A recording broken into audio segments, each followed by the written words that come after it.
¿Les ha pasado, hermanos, eh, que se sienten frustrados, insatisfechos o hay un descontento cuando examinan su carácter? Pregunto esto porque si usted examina a los incrédulos allá afuera, en la mayoría de ocasiones no parece importarles este aspecto de su ser, no parece importarles este aspecto de su persona, siempre y cuando estén bien con lo que lleguen a conseguir a través de su carácter. ¿Sabe cuál es el discurso que más escucha? Así soy, así me criaron, me ha funcionado ser así y así me voy a morir.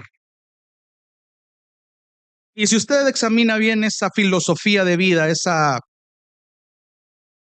forma de pensar en cuanto al carácter, hay una base, hay un fundamento, pero también hay un propósito muy corto y muy pobre, porque esto está demostrándonos con lo poco que se conforma tener un carácter así. En cambio, la persona cristiana, hermanos, tiene que pensar diferente. El carácter nos debe importar, nuestro carácter nos debe importar, porque usted y yo ya no nos pertenecemos a nosotros mismos, le pertenecemos a Cristo Jesús, nuestro Salvador. Por tanto, nuestras vidas están llamadas a reflejarlo. ¿Y qué mejor espejo para reflejar que el carácter? El carácter en medio de un mundo que está observando esta distinción que afirmamos tener. Pablo, entonces, en esta porción que he leído, estaba muy consciente de esto que le acabo de mencionar.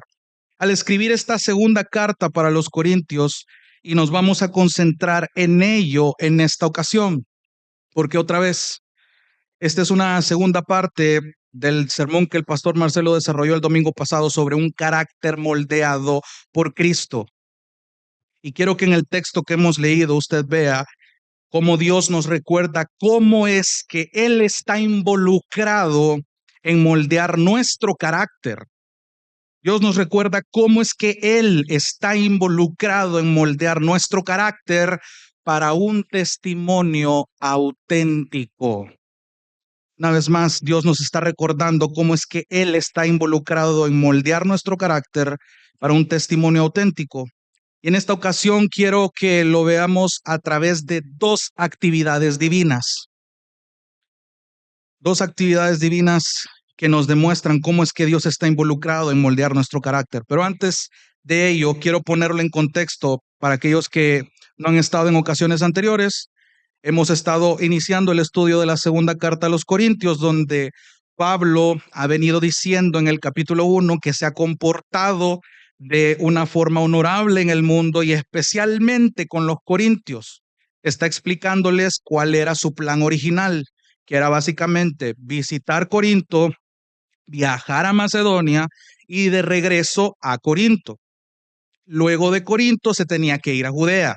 Usted puede ahí examinar los mapas que están en su Biblia para que pueda ubicarse mejor toda la carrera que Pablo tenía que recorrer.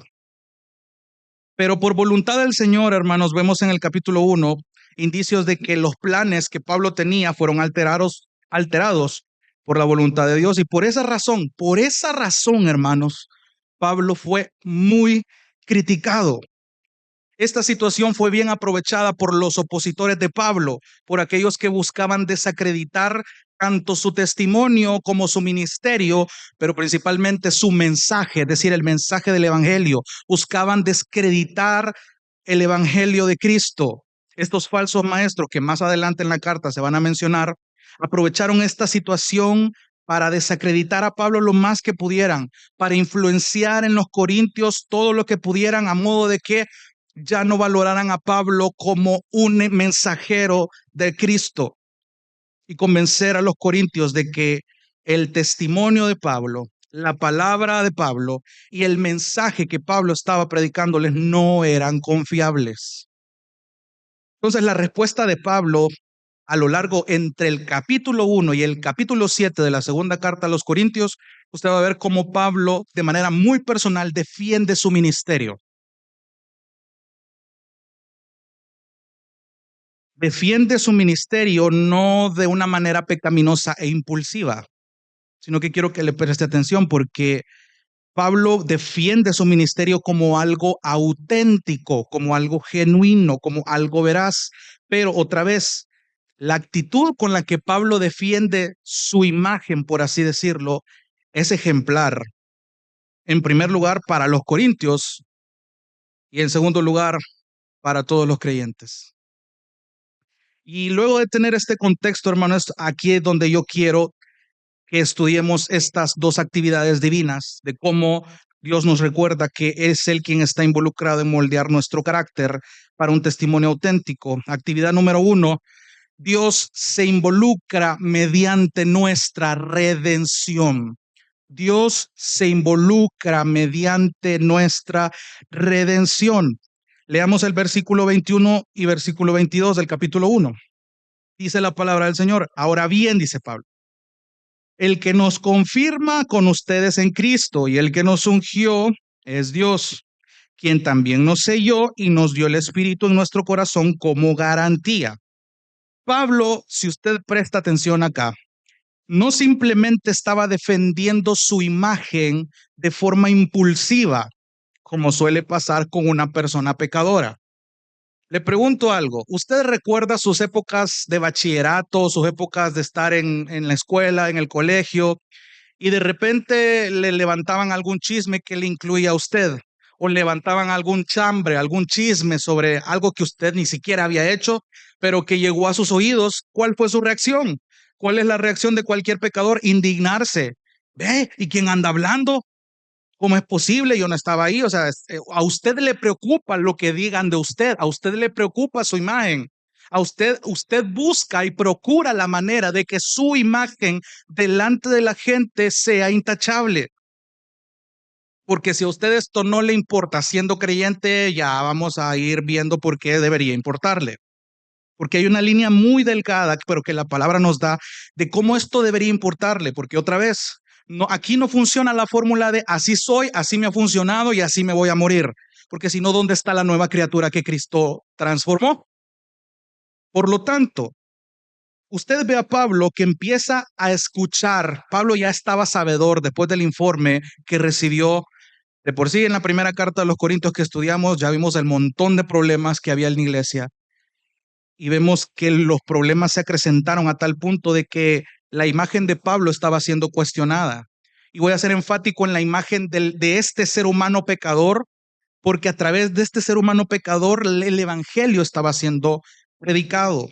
Y por desacreditar el nombre de este ser humano llamado Pablo, pecador, también sus colaboradores caían en el mismo tema, tanto Silvano, alias Silas, como Timoteo. Entonces vaya entendiendo que Pablo no solo está defendiendo su imagen de forma impulsiva, no como usted y yo cuando nos levantaban un chambre en el colegio. Es como, no, yo, ¿por qué? Yo no hice esto. O sea, nos indignamos, a veces nos tragamos nuestro coraje tal vez. Sin embargo, hay maneras muy pecaminosas, ya sea lo retengamos o ya sea lo externemos.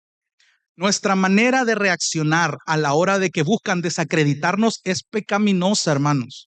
Y eso es lo que yo quiero que usted entienda. Y mire el ejemplo de Pablo, un ser humano pecador como usted y como yo, que fue usado por el Señor y que fue probado en su carácter al estar en tremenda circunstancia. ¿Qué es lo que fue la diferencia entre Pablo y nosotros que solemos ser impulsivos al defender nuestra imagen? Él fue sabio. Él sabía a quién pedirle sabiduría. ¿Sabe cuál es el problema más grande del ser humano? El orgullo. Porque el orgullo nos cuesta reconocer que no lo sabemos todo. El orgullo nos hace creer que tenemos la solución para todo. El orgullo nos hace creer que ya conocemos toda la teología, que ya lo básico ya lo conocemos, que no necesitamos repasarlo. Y viene el momento difícil, viene una situación como la de Pablo y aflora lo mucho que hay de orgullo en nuestros corazones.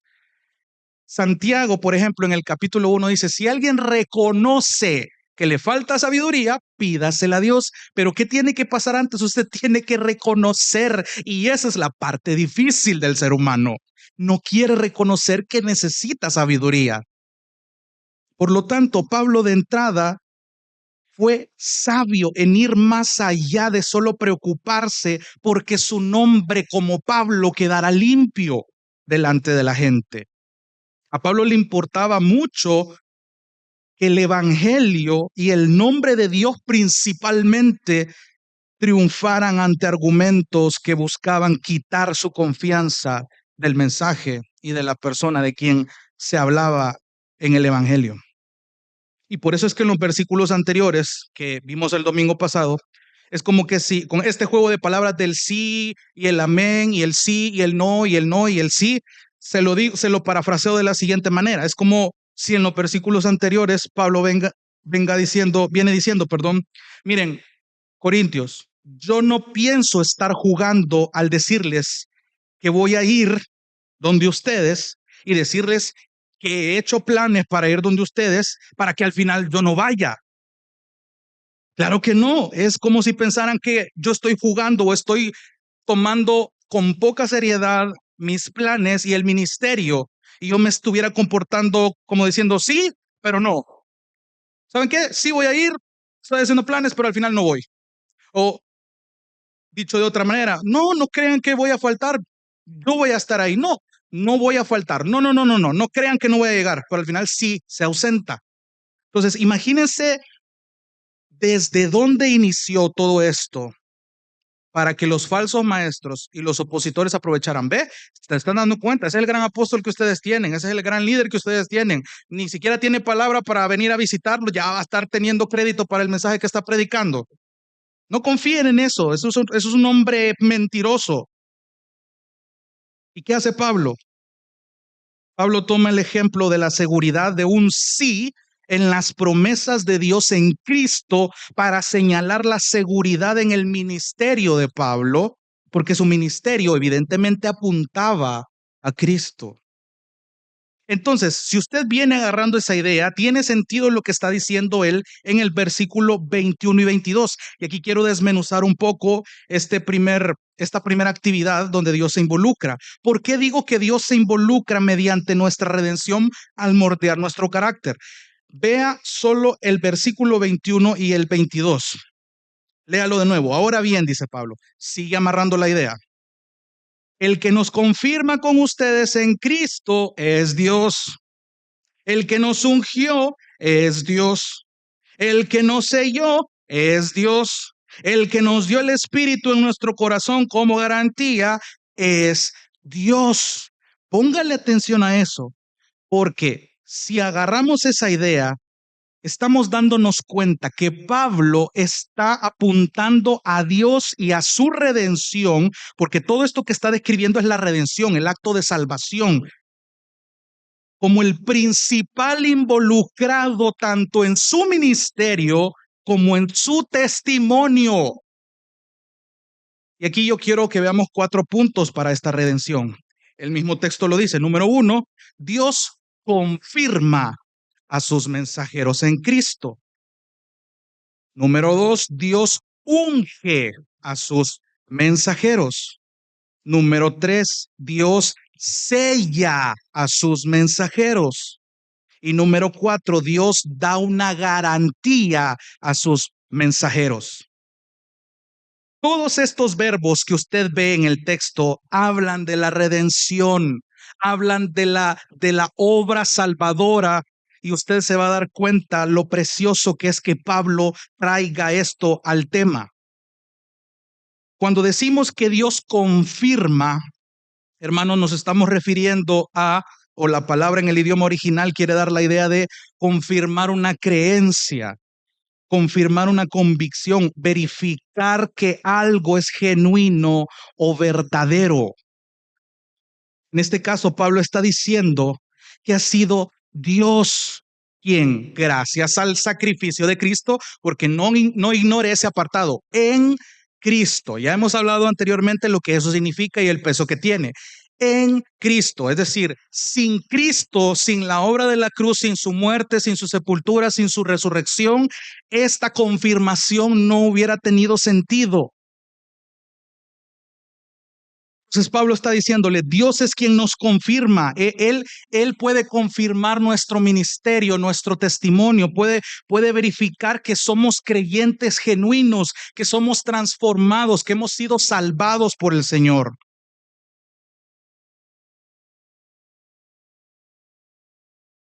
Está diciendo que puede evidenciar. Dios es quien evidencia a través de ellos que su conversión es real. Su testimonio es genuino y su mensaje es auténtico. Y no solo referente a él. Pablo no solo está defendiéndose a él está hablando en plural. Preste atención. Ahora bien, él es el que Pablo no está diciendo, ha sido Dios quien me ha confirmado, ha sido Dios quien me ha ungido, ha sido Dios quien me selló. No está hablando en primera persona. Él está incluyéndose, no solo él, está hablando, y ahí van en la colada Silvano, va Timoteo, van todos los colaboradores y todos aquellos que han sido llamados mensajeros de Dios, es decir, aquellos que han sido comisionados a compartir el evangelio. Quiero que vaya un momentito a 1 Corintios, capítulo 1, versículos del 4 al 8. 1 Corintios, capítulo 1. Esta idea de confirmar no es la primera vez que Pablo la usa con los corintios. En la primera epístola, él escribe lo siguiente. 1 Corintios 1, versículos del 4 al 8. Y presta atención en las palabras que va ocupando. Él dice, siempre doy gracias a mi Dios por ustedes, por la gracia de Dios que les fue dada en Cristo Jesús, porque en todo ustedes fueron enriquecidos en él, en toda palabra y en todo conocimiento, así como el testimonio acerca de Cristo fue confirmado, fue verificado, fue dado por veraz en ustedes. De manera que nada les falta en ningún don, esperando ansiosamente la revelación de nuestro Señor Jesucristo. Él también los confirmará.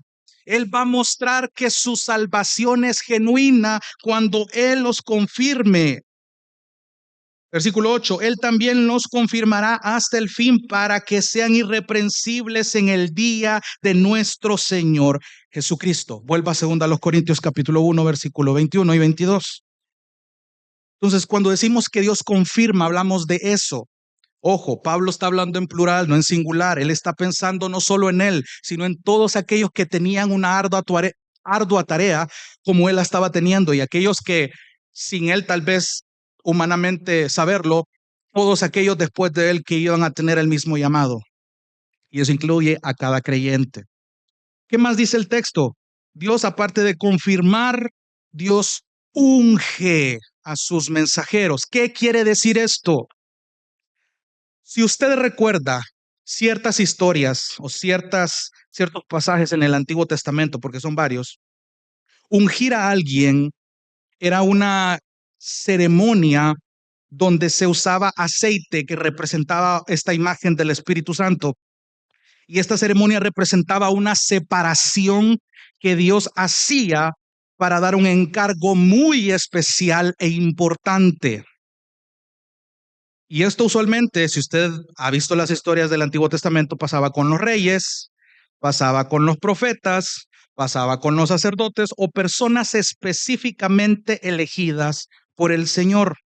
Entonces Pablo, al decir que ha sido Dios quien nos ha ungido, está diciendo que fue Dios quien lo apartó, lo consagró para un encargo importante y especial, al igual que todos los que han sido encomendados a compartir el evangelio. Y esto sin duda se tenía que notar en su testimonio, en su ministerio, y aquí va implicado el carácter. De nada me sirve afirmarle a usted que yo tengo testimonio, que yo tengo un ministerio, pero mi carácter está por los suelos. De nada me sirve que usted se llame cristiano y que usted me diga que se puede muchos textos de la Biblia, que asiste a Gracia y Verdad, que tiene tiempos devocionales y su carácter no está siendo trabajado. No tiene sentido. No tiene sentido el título de creyente si un carácter no está siendo trabajado. Si usted no le estaba prestando atención a su carácter, es hora de que comience a examinarse. Porque cuando venga una situación donde su testimonio sea cuestionado, note cómo su carácter aflora.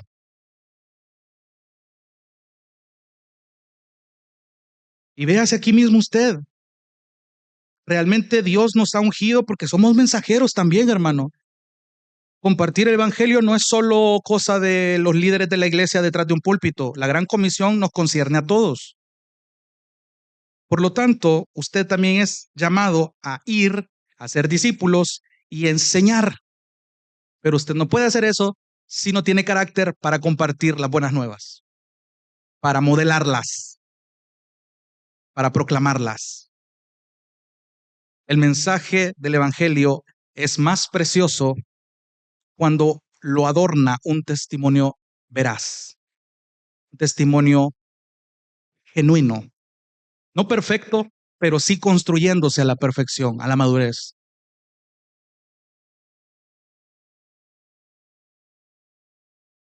Al ser ungidos, al ser apartados, al ser consagrados por Él y para Él, es en Él, es decir, es Él también el que nos capacita, hermanos. Eso es lo precioso de entender que Dios nos ha ungido, nos ha apartado por Él, para Él, y Él mismo es quien nos capacita. En palabras más simples, ungir a alguien se refiere a comisionarlo para un servicio. Busque conmigo Primera de Juan, capítulo 2, primera epístola de Juan, capítulo 2. Este es un texto que el pastor Carlos predicó un jueves, muy precioso. Primera de Juan, capítulo 2, versículo 18.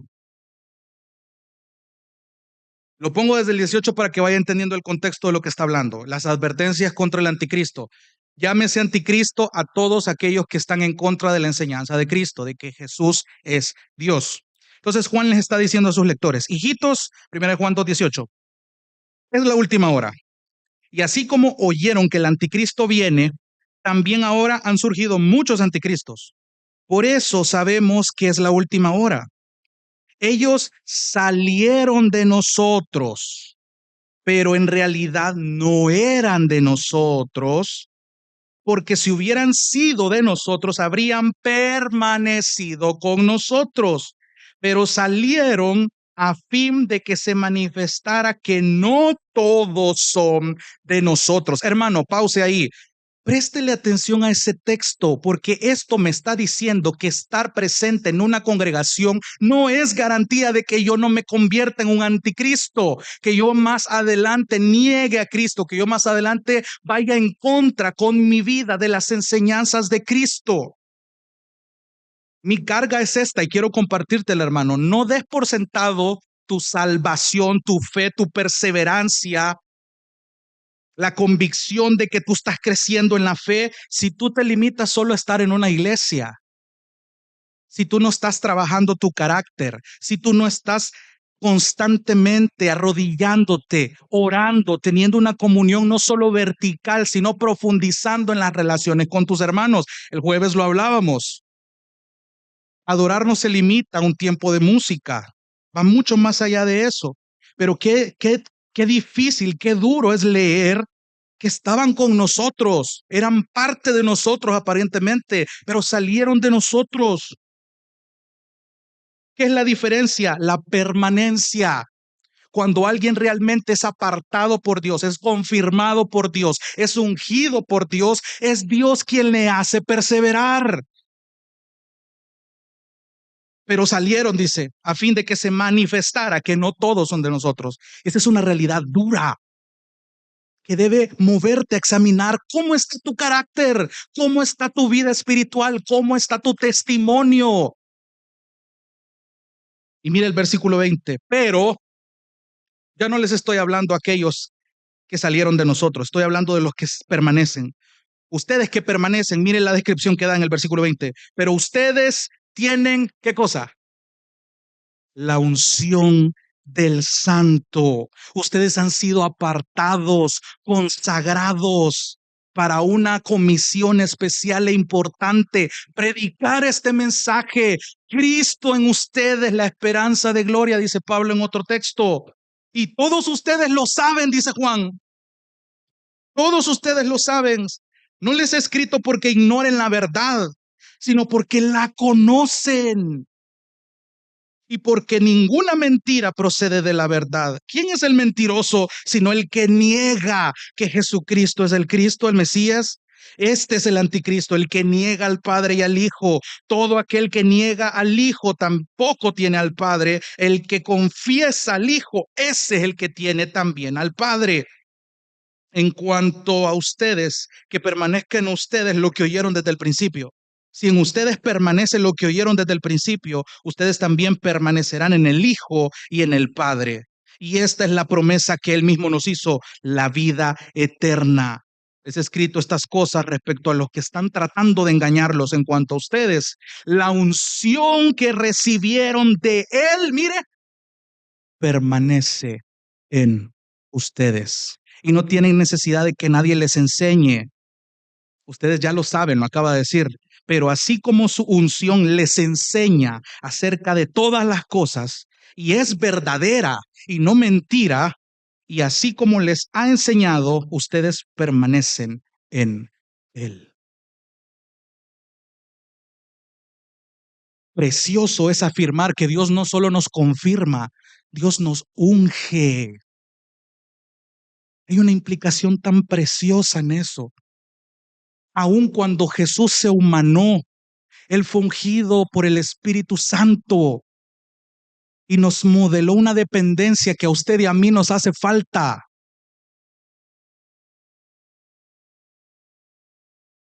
Regrese a 2 Corintios 1:21. Dios nos confirma, Dios nos unge y dice acá, Dios nos sella. Dios sella a sus mensajeros. Otra traducción para sellar es marcar. Dios nos marca. Dios pone una marca en sus mensajeros. Fíjese que en la antigüedad era bien común la práctica de sellar los documentos escritos con una especie de cera y sobre esta cera se colocaba el sello. ¿Sabe para qué? Para mostrar que el documento tenía autoridad, que tenía protección y que tenía autenticidad. Y si lo pasamos a este contexto de redención, hermanos, hay un sello espiritual que Dios coloca en los creyentes. Un sello que no solo está comunicando un sentido de autoridad, no solo está comunicando un sentido de protección, sino que está comunicando autenticidad. ¿Cuál es ese sello? El Espíritu Santo. Hoy váyase conmigo al Evangelio de Juan, capítulo 3. Quiero que vaya viendo que esto no es algo que Pablo se inventó para defender su imagen. Vea cómo tanto Juan como otros estaban en la misma sintonía que Jesús enseñó, que Jesús modeló. Evangelio de Juan, capítulo 3, desde el versículo 26. ¿Qué está pasando en este escenario? Juan el Bautista está respondiendo a la preocupación de sus discípulos al ver que Jesús comenzaba a bautizar gente. Entonces, Juan capítulo 3, versículo 26. Surgió entonces una discusión entre los discípulos de Juan y un judío acerca de la purificación. Vinieron a Juan, versículo 26, y le dijeron, Rabí, mira, aquel que estaba contigo al otro lado del Jordán, de quien diste testimonio, está bautizando y todos van a él. Préstale atención a la respuesta de Juan el Bautista. Juan le respondió, ningún hombre puede recibir nada si no le es dado del cielo. Aquí está hablando de autoridad. Versículo 28. Ustedes mismos me son testigos de que yo dije, yo no soy el Cristo, yo no soy el Mesías, sino que he sido enviado delante de él. El que tiene la novia es el novio, pero el amigo del novio que está allí y le oye, se alegra en gran manera con la voz del novio. Y por eso este gozo mío, él se está ubicando en esta ilustración como el amigo del novio. Y por eso este gozo mío se ha completado. Versículo 30. Apréndete esto de memoria, hermano. Es necesario que él crezca y que yo disminuya, dice la Biblia de las Américas. La Reina Valera dice, es necesario que yo mengue y que él crezca. Mira qué interesante esto, porque Juan implícitamente está compartiendo el gozo de saber que en medio de su carácter, él fácilmente pudo adjudicarse el título de Mesías al ver que había mucha evidencia de que mucha gente venía a él. Él sabía lo que iba. Su carácter estaba siendo moldeado desde el principio. Él tuvo claro cuál era su posición. Él estaba señalando a alguien que venía detrás de él. Y cuando el momento llegó, él no se entristeció. Él dijo, híjole, me quedé sin popularidad. Me quedé sin que la gente ya no supiera quién soy. El versículo 30 nos está diciendo, es necesario que Él es quien crezca, que el nombre de Él es el que sea proclamado, que cualquier obra perfecta o bien hecha que yo haya hecho no tiene crédito alguno, porque al final se trata de Él, todo se apunta hacia Él. Es necesario que Él crezca y que yo disminuya. Traslada eso a tu carácter, hermano. ¿Cuánto hay de Cristo? ¿Cuánto hay de ti? ¿Qué está menguando en tu carácter? ¿El carácter de Cristo o el carácter tuyo? Examina las situaciones tensas, difíciles, problemáticas, molestas que tú has tenido esta semana. ¿Qué cosas te han molestado esta semana? ¿Qué cosas te han decepcionado esta semana? ¿Qué pláticas tuviste que te decepcionó? ¿Te enteraste de algo? ¿Estás pasando por una situación que ha hecho que tu carácter aflore? Y te está diciendo que tú necesitas que Él crezca y que tú mengues. Sigue leyendo, versículo 31. El que procede de arriba, está diciéndole Juan el Bautista, está por encima de todos. El que es de la tierra, procede de la tierra y de la tierra habla, comparándose él como alguien terrenal, comparándose como yo no soy ni la sombra de lo que este hombre va a hacer o de lo que ya es. El que procede del cielo está sobre todo. Mira, lo dice dos veces en el mismo versículo, al inicio y al final, versículo 31. El que procede de arriba está por encima de todos. El que es de la tierra, procede de la tierra y de la tierra habla. El que procede del cielo está sobre todos. No es por gusto esto. Lo que él ha visto y oído, de eso da testimonio. Y nadie recibe su testimonio. Eso es lo triste. Él lo notaba. Nadie está haciéndole caso a esto. Y es triste que hasta el día de hoy esto siga ocurriendo. Nadie le está prestando importancia al testimonio del evangelio. Ya les parece algo trillado, algo que escuchan predicar en los buses, en la bocina de alguna persona que grita demasiado. La gente ya lo ve como un cliché de alguna película. Arrepiéntanse, ¿no? Hasta burlas hacen en nuestra cultura, que el mensaje de arrepentimiento está perdiendo importancia. ¿Sabes por qué? Lastimosamente, porque las vidas de quienes se supone que ya están arrepentidas dentro del cuerpo no están reflejando el carácter de Cristo. Es necesario que todos nosotros menguemos y que el carácter de Cristo crezca en nosotros.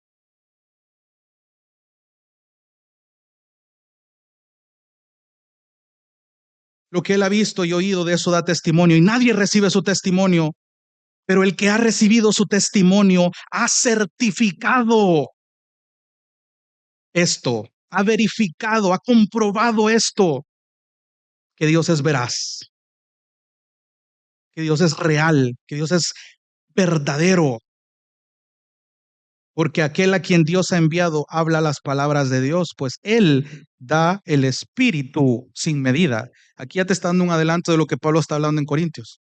Regresa a segunda a los Corintios.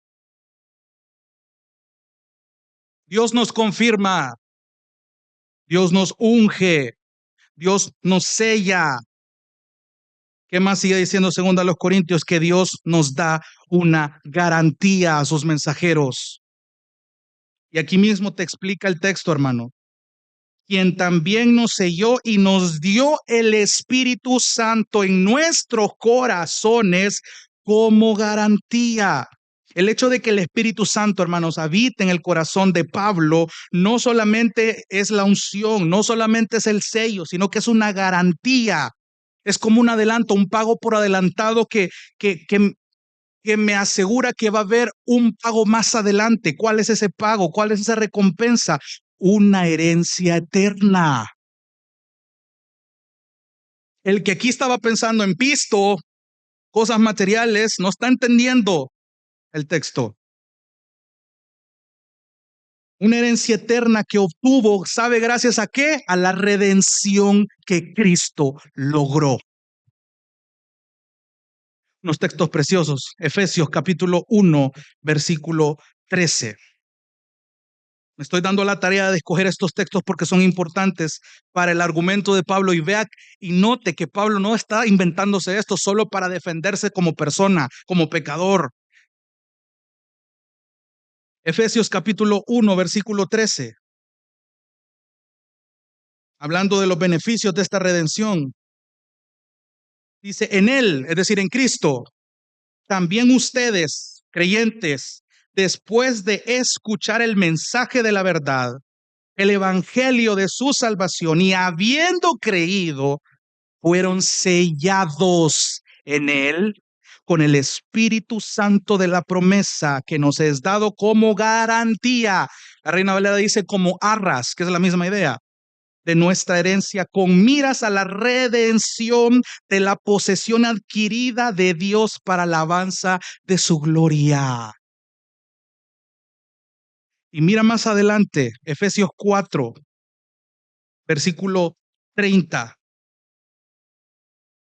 en medio de una exhortación que Pablo está haciendo a los efesios en su nueva vida en Cristo. Y no entristezcan al Espíritu Santo de Dios, por el cual fueron sellados para el día de la redención. El hecho de que Dios te haya sellado y te haya dado la garantía de que tu herencia eterna te espera, es el Espíritu.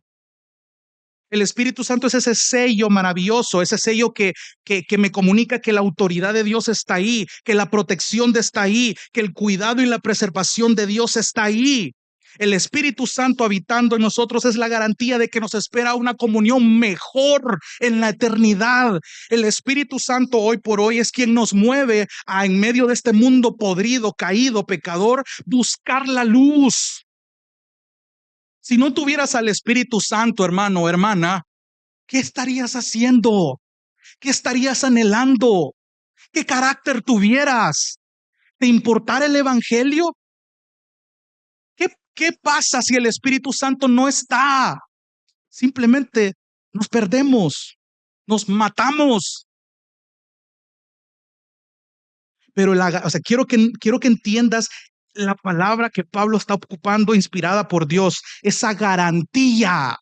Dios de entrada está diciéndote, yo te estoy apartando desde ya con algo tan preciado como la tercera persona de la Trinidad, que también habitó en Cristo y que lo empoderó de tal manera que lo hizo vencer la misma muerte. Ese espíritu habita en ti y en mí ahora.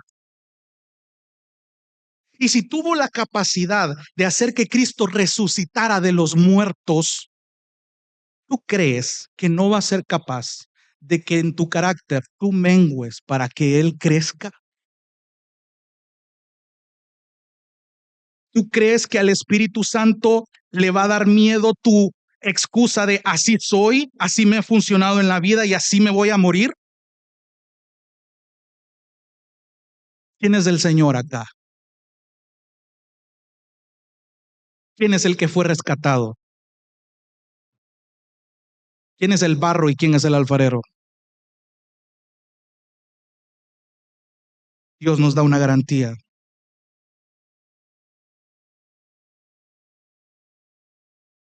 Luego de este texto, y aquí quiero ir avanzando un poco más, note cómo solo en el versículo 21 y 22 vemos todo esto. Todo esto dentro del tema de la redención. Te das cuenta que esto es importante que tú lo entiendas y esto es lo básico de tu salvación, hermano. Tú vienes de ahí, estás permaneciendo ahí y de eso vas a dar testimonio allá, de que fuiste redimido. Por lo tanto, si tú no estás entendiendo no estás entendiendo esto, tu carácter no va a cambiar. Las situaciones van a venir, pero tú vas a seguir siendo el mismo, la misma. La idea es que tú seas como Cristo. De manera individual somos llamados a ser como Cristo. De manera colectiva somos llamados a ser como Cristo. Somos llamados a ser la esposa del Cordero. Entonces, el hecho de que Dios se involucre en nuestro carácter, mira lo precioso que Él ha hecho primero. Te redimió. Y en la redención viene involucrado esto: la confirmación, la unción, el sello, la garantía. Mira todo lo que Dios Padre, Dios Hijo y Dios Espíritu Santo siguen trabajando en tu santificación, en tu carácter.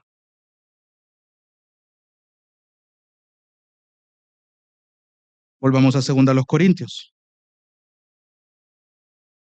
Mira el versículo 23. Pero yo invoco a Dios como testigo sobre mi alma, que por consideración a ustedes no he vuelto a Corinto. No es que queramos tener control de su fe, sino que somos colaboradores con ustedes para su gozo, porque es en la fe que permanecen firmes. Muchos teólogos, hermanos, consideran que el inicio del capítulo 2 debería de comenzar en este versículo, en el versículo 23 del capítulo 1, porque ha venido hablando de este precioso tema de la redención y al parecer hay un cambio bien abrupto.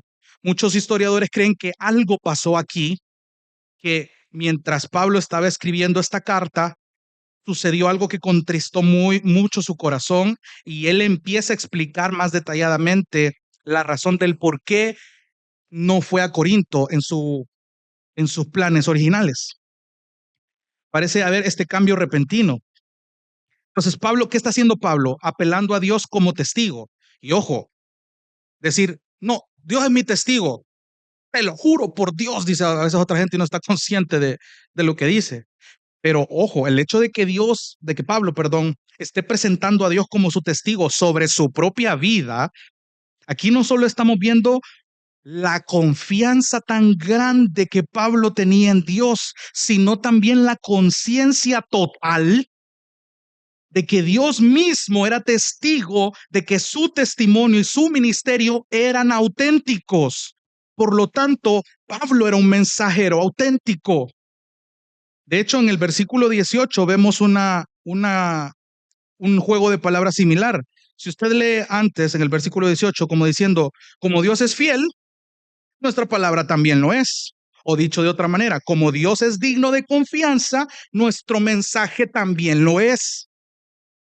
Entonces, ante Dios, y présteme atención, por eso es que quiero que vea que cuando Pablo dice, yo invoco a Dios como testigo sobre mi alma, eso requiere mucho valor.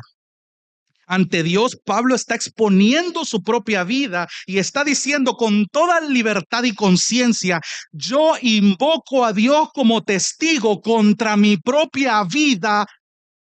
Y eso requiere mucho valor y una conciencia correcta porque te estás presentando ante Dios, quien conoce hasta lo más hondo de tu ser. Y Pablo sabe que Dios es capaz de quitarle la vida en ese preciso momento si él estaba mintiendo. Mire el caso de Ananías y Zafira. Pablo no estaba jugando. Pablo estaba tomándose muy en serio estas cuestiones. Versículo 23 también está explicando esta razón del por qué sus planes cambiaron. Dice que no fue con el propósito de ser considerado, de que fue con el propósito de ser considerado. Mira acá, pongo a Dios como testigo sobre mi alma que por consideración a ustedes no he vuelto a Corinto. ¿Qué está queriendo decir esto? La Reina Valera dice que por ser indulgente yo no he vuelto a Corinto. ¿Qué significa ser indulgente? simplemente alguien que perdona fácilmente una falta, un error. Pero Pablo va más allá de eso. La idea de ser considerado con los corintios era para no disciplinarlos de forma impulsiva. Ya sabemos el currículum que tenían los corintios, ya sabemos en el buen salvadoreño lo cuerudos, lo tercos que ellos eran ante las exhortaciones que se les habían dado, los llamados al arrepentimiento, pero aún después de eso, de una actitud terca de parte de la iglesia, Pablo está diciendo, yo he considerado no ir a disciplinarnos de manera impulsiva, de manera pecaminosa. Quería darles a ellos un tiempo para poder arrepentirse y corregir todo lo que se tocó en la primera carta y esperar un reporte positivo de Tito, que era quien le fue a dejar este recado. Y Pablo sigue diciendo, versículo 24, no es que queramos tener el control de su fe. Pablo está aclarando que él no busca imponer su autoridad por encima de la fe de los corintios, de su convicción. Pablo jamás abusó de su autoridad. Pablo jamás planeó manipular a la iglesia como mejor le convenía. Al contrario, él se está describiendo como alguien que colabora. Mira el versículo 24. Somos colaboradores con ustedes para su gozo, porque es en la fe que ustedes permanecen firmes. La idea es que Pablo colaborara para que los corintios se gozaran en su crecimiento, en su madurez, en esa fe. ¿Por qué? Porque al final la fe en esa convicción puesta en el Salvador, en su Redentor, de que permanecen firmes, no fue una fe impuesta ni manipulada por hombres. Dice un teólogo, y cito, la fe es un lazo espiritual existente entre cada creyente y su Dios, y nadie tiene autoridad sobre dicha relación. La fe viva es instrumental en la producción genuina de gozo. Pablo está diciendo, yo no vengo aquí a manipularlos. En esta fe tienen que estar ustedes trabajando, obrando, negándose, procurando evaluar su carácter, que ustedes menguen y que él crezca. Capítulo 2, versículo 1. Así que en razón de lo anterior, básicamente está diciendo, pero en mí mismo decidí esto, no ir otra vez a ustedes. Pablo dice que tomó la decisión de no ir a Corinto con tristeza. ¿A qué se refiere esto? En su primera carta, hermanos, le preguntaba a los corintios, y a veces esto lo hacen de chiste, pero Pablo estaba hablando muy en serio en primera los Corintios 4:21. Bueno, ¿cómo quieren que llegue la próxima vez? ¿Con vara o con un espíritu de mansedumbre y amor? Y esa pregunta era en serio, no era algo sarcástico. O sea, Pablo venía dispuesto, y de hecho más adelante en Corintios vamos a ver que hace una advertencia más severa. ¿Cómo quieren que vaya? ¿Con vara o con amor y mansedumbre? Pablo ya los había visitado en un intento de ocuparse de los problemas de aquella comunidad. Partió de Éfeso de manera abrupta y la visita fue dolorosa. Muchos historiadores dicen que parece que Pablo se refiere no a su primera estancia en Corinto, cuando fundó la iglesia, sino a una posterior visita que hizo después de que escribiera primero a los Corintios. Y en esa visita es que Pablo fue insultado de forma pública, posiblemente por uno de los falsos maestros o algún creyente influenciado por lo que decían los falsos maestros, y nadie defendió a Pablo. Nadie defendió el ministerio, nadie defendió el evangelio, nadie tuvo el valor de ir en contra de estos argumentos, no para defender a Pablo, no, quiero que entienda bien esto. Si le estoy mencionando a cada rato la credibilidad de Pablo, es que a través de esto Dios estaba trabajando el carácter de Pablo. Era una situación difícil donde él estaba siendo cuestionado, donde una iglesia estaba siendo terca por mucho tiempo, dando pecados de miedo que ni siquiera los incrédulos habían cometido. Cualquier pastor se hubiera dado por vencido con una iglesia así. Si usted ya leyó primero a los Corintios, se va a dar cuenta del problemón que había.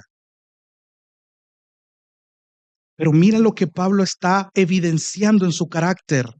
¿Qué es lo que la presión de esta situación está aflorando el Pablo? Y tiene mucho sentido afirmar que las situaciones difíciles evidencian lo que hay en nuestro carácter, lo que hay en nuestro corazón.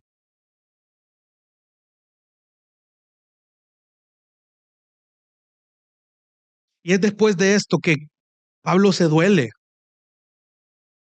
Claro, como hombre pecador, su imagen, el hecho de que tu imagen sea atacada, hermana, a ti te duele, te debería de doler, porque esto debería importante porque tu carácter debe ser un espejo de la gloria de Dios, debería reflejar a Cristo, debería reflejar tu vida como creyente.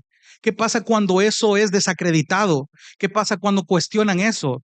Te debería de preocupar, no porque te interese lo que los demás piensen de ti, pero sí te interesa que el testimonio y la imagen de Dios y su evangelio sí tengan peso. Y esto le dolió a Pablo y esto lo hizo entrar en lágrimas. Pablo escribe después de esto lo que los teólogos llaman la carta severa, que menciona luego ahí en el versículo 4. Entonces Pablo, para no ir de nuevo y exponerse a otra situación como esta, decide esperar un resultado de arrepentimiento de parte de los corintios. Pero mira lo interesante y sigue leyendo.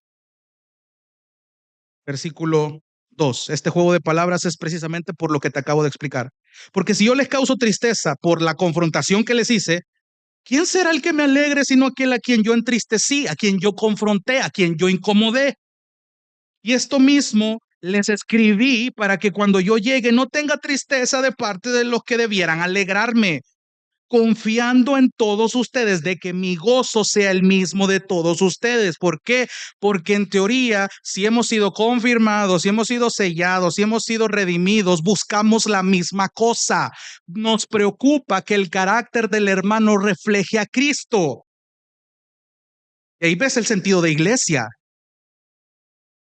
El gozo de todos ustedes que sea el mismo, pues por la mucha aflicción y angustia de corazón les escribí con muchas lágrimas, no para entristecerlos, no para humillarlos, no para simplemente dar ese golpe contundente para que te doliera y dejarte así lastimado, sino para que conozcan, para que se den cuenta, para que comprendan el amor que tengo especialmente por ustedes. Aquí es donde yo voy terminando con la segunda actividad donde Dios se involucra. Aparte de que Dios se involucra en la redención nuestra, Dios se involucra por medio de nuestro amor. El motivo de Pablo no era simplemente limpiar su imagen terrenal. Su motivo era el amor que tenía por los corintios, por estos pecadores, por estos tercos, por estos que fallan una y otra vez, por estos que los lastiman. Dios está diciéndonos a través de Pablo el amor que tenían a pesar de esto. Y hermano, cuánto carácter nos hace falta a ti y a mí para amar a quienes nos lastiman, a quienes nos traicionan. ¿Sabes por qué? Porque cuando Dios permite estas situaciones es la oportunidad perfecta para que el carácter de Cristo sea trabajado en nosotros. Es necesario que yo mengüe y que Él crezca. ¿Cómo va a pasar esto? A través de situaciones difíciles, cuando tu testimonio sea cuestionado, cuando busquen desacreditar tu imagen. ¿Qué te debe preocupar más? ¿La imagen de Cristo, del Evangelio, o simplemente tu imagen como ser humano pecador?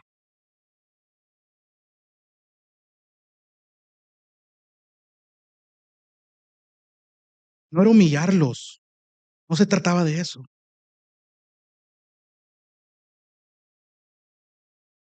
Busca Proverbios capítulo 15, versículo 23. Y aquí voy aterrizando ya con lo último, hermanos. Proverbios capítulo 15, versículo 23.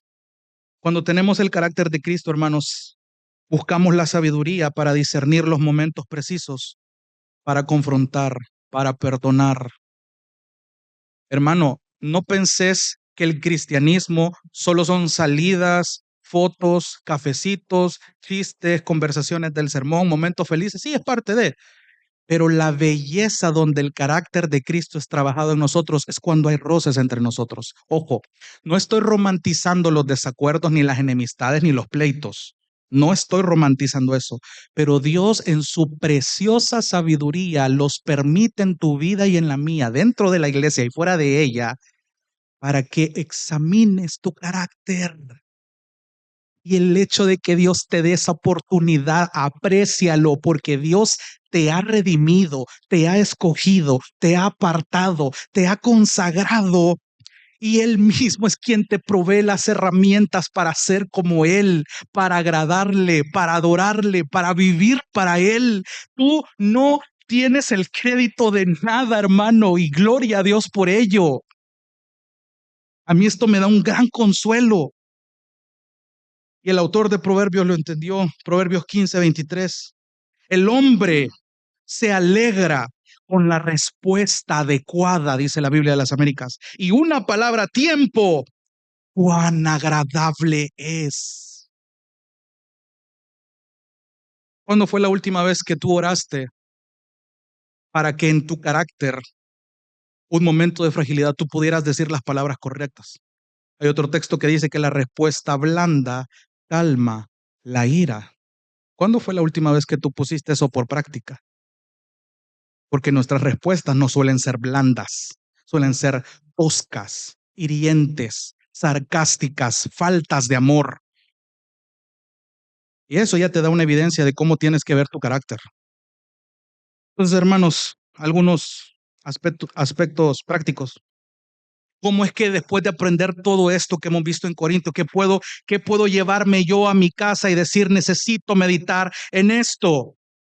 Necesito poner en práctica esto. Quiero hacerte un par de preguntas.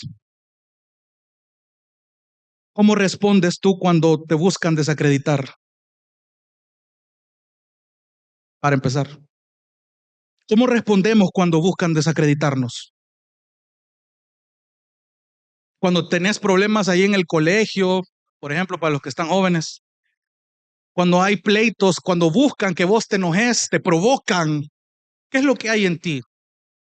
¿Te controlas o te dejas llevar por la cólera? Esto pasa en el colegio, en tiempos de escolaridad, ya no se diga en el trabajo, con jefes difíciles, compañeros difíciles, clientes difíciles para los que son emprendedores, personas creyentes difíciles dentro de la iglesia, líderes difíciles. ¿Cómo respondemos cuando buscan desacreditarnos? ¿Qué es lo que muestra nuestro carácter cuando nuestro testimonio es cuestionado? Empieza por ahí y examina tu carácter. Si es Dios, hermano, quien moldea nuestro carácter, eso implica que Él también está involucrado en que nuestro carácter vaya siendo más como el de Cristo. Para que esto ocurra, es inevitable, ojo, préstame atención, es inevitable que en algún momento seamos probados en situaciones similares a las de Pablo. Es inevitable. Es inevitable que en algún punto del cristianismo, de este camino hacia la eternidad, tu testimonio no sea cuestionado, tu carácter no sea probado. Es inevitable, tienes que pasar por ahí. Y es aquí donde yo no quiero que olvides que desde el momento en el que Dios te ha redimido, te salva, te transforma a una nueva criatura, da por comenzado el proceso de ser moldeado como el barro en las manos del alfarero. Dios tiene que quebrarnos en el proceso. Nos tiene que hacer de nuevo. Dios tiene que quebrarnos en el proceso y hacernos de nuevo. Y es en esos momentos dolorosos donde traemos a nuestra mente que es Dios quien nos ha confirmado en Cristo, quien nos ha ungido, quien nos ha sellado, quien nos ha dado a su Espíritu como garantía de que este proceso de ser perfeccionado no es en vano. Crecer y madurar en el Espíritu duele mucho, pero es necesario.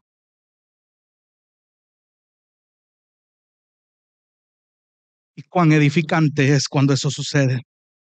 Somos tú y yo, hermano, mensajeros del Evangelio, apartados del mundo con una comisión importante, puestos temporalmente dentro del mundo, pero no siendo de este mundo, sino aguardando una herencia eterna. Por tanto, solamente un carácter que está siendo moldeado constantemente por Cristo puede ser capaz de atesorar todo lo que te acabo de decir y mantenerse firme sin importar cuán difícil sea el camino. No olvides esta verdad, hermano, hermana. Dios es quien capacita nuestro carácter por medio del amor. Su amor, un profundo amor en el que podemos confiar, y hemos cantado de eso. ¿Respondes en amor cuando eres lastimado? ¿Respondes en amor, en este amor, cuando te han lastimado a ti? ¿O abrazas más fácilmente el resentimiento? ¿Muestras amor o muestras coraje y te das cuenta de lo tremendamente impulsivo que eres? Te recuerdo algo que ya conoces. 1 Corintios 13:5, el amor no se irrita y el amor tampoco toma en cuenta el mal recibido. ¿Te frustra tu carácter hoy? Anda, póstrate delante del Señor, examínate delante de su presencia y confía en que es Él quien hace la obra. Pero debes negarte a ti mismo, debes reconocer y botar tu orgullo. No defiendas tu imagen de forma egocéntrica, sino que ora porque el Espíritu Santo sea el que defienda tu testimonio, porque es tu testimonio el que apunta a Cristo y al Evangelio. Evalúa tu carácter en el entorno de tu familia. La primer trinchera donde el carácter es probado es en nuestra familia. ¿Cómo es tu carácter con tu familia? ¿Cómo es tu carácter en tu trabajo? ¿Cómo es tu carácter con tus amigos? Incluso en tu soledad, ¿cómo es tu carácter? Evalúa eso, examínalo, ríndelo ante el Señor. Y como dijo Juan el Bautista, mi conclusión es que es necesario que yo mengüe, pero que Él crezca. Hermano, todo esto es posible gracias a la obra de Cristo en la cruz. No olvides eso. Agradécele al Padre ahora por el sacrificio de Cristo y porque ahora su Espíritu te gobierna, te completa, te direcciona y te guía a este carácter moldeado por Cristo. En conclusión, ¿te sientes descontento con tu carácter actual? Alguien esta semana me compartió una cita del teólogo John Newton que le cayó como anillo al dedo este mensaje. Y dice de la siguiente manera: por muy insatisfechos que estemos con nosotros mismos, debemos estar agradecidos de que Él haya comenzado su obra en nosotros y creer que la terminará. Cierro cita. Hermano, dele gracias a Dios y no deje de confiar en que Él es quien va a terminar lo que comenzó y es Él quien va a cumplir lo que prometió. Oremos. Dios te bendiga. Realmente es un privilegio para nosotros que puedas escuchar el mensaje de la palabra de Dios. Esperamos que Dios obra en tu vida grandemente a partir de lo que puedas escuchar y aprender a través de este sermón. Sin embargo, creemos que solo este sermón es insuficiente y no debería de suplantar por ningún motivo tu asistencia a una iglesia local. La iglesia local es el medio por el cual Dios obra en la vida de su pueblo. Te motivamos a que busques una iglesia sana donde congregarte o puedas contactarte con nosotros en nuestras redes sociales para que nos puedas visitar. Será un gusto poder servirte y que podamos juntos adorar a Dios en comunión con sus redimidos mientras aprendemos de su palabra. Que el Señor te bendiga.